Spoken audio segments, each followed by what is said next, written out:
I'm taking this book away from you because it is profane, immoral, and offensive.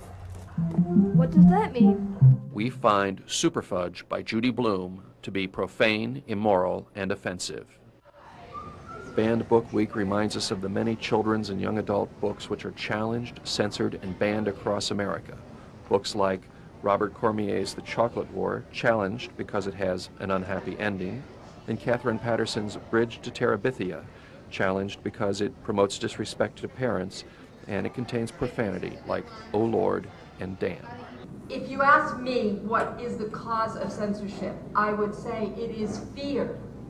It is fear on the part of those parents who don't want their children to know or to think.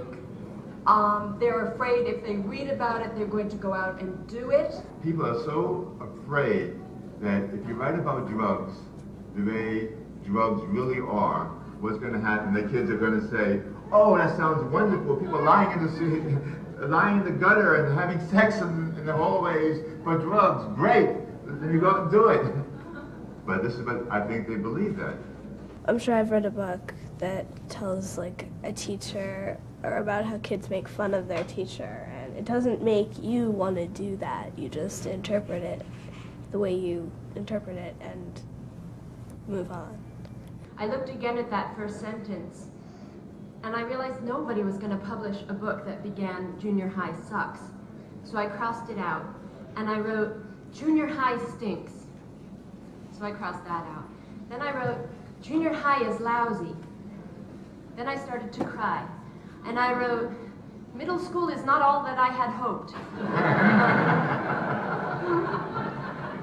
So my mother found me in tears, and I guess it was only the further realization that nobody was going to publish this manuscript anyway that sent me right back to that original sentence. Like other authors, I always say, how do we know how much of an unconscious chilling effect there is on what we might next choose to write? I hope that I don't censor myself.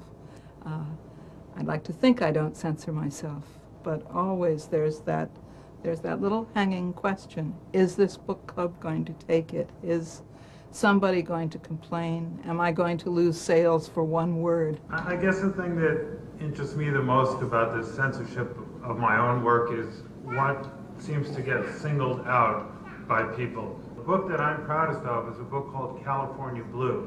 And the hero is a 17-year-old boy, and he's got a crush. He's 17, he's got a crush on his biology teacher, who is 23. And I got so much flack for that. I was told that the book didn't win several major awards because I dared to go into that taboo relationship. They all made gestures of agreement, which in this case ranged from a simple nod to a triple armpit fart. Stop! That's disgusting! We challenge the use of this book in classrooms and libraries in Palmdale, California, because it contains the words armpit farts and farting. When I wrote From the Notebooks of Mellon and Son, it was the first book that Scholastic had ever published that dealt with a queer theme. And it's the story of a 14-year-old boy whose mom comes out as a lesbian. And not only does she come out as a lesbian, but she comes out as a lesbian in a predominantly black community and in a relationship with a white woman. So it wasn't only an issue of a queer relationship, but an interracial queer relationship. I got about 150 letters from kids from Washington State, and the letters were Xeroxed onto pink paper, which appalled me. And there were all these letters about writing to Scholastic about if this book gets published, they're going to quit Scholastic's book club. And the letter was talking about, we heard that Jacqueline Woodson, who's an African-American, and gay, spelled wrong. Now, how can a sixth grader spell gay wrong?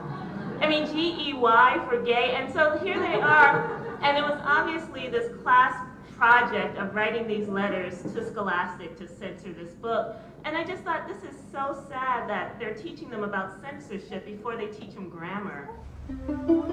As the principal once said, I'm against censorship, but I don't consider removing these two books censorship.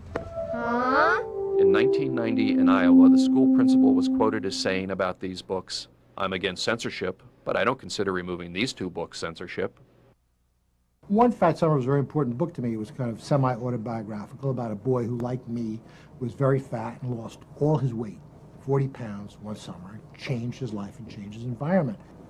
The best reaction I ever got to One Fat Summer was from a girl in Iowa who said she understood exactly how he felt, because when she was that age, she was 6 feet tall and weighed 105 pounds.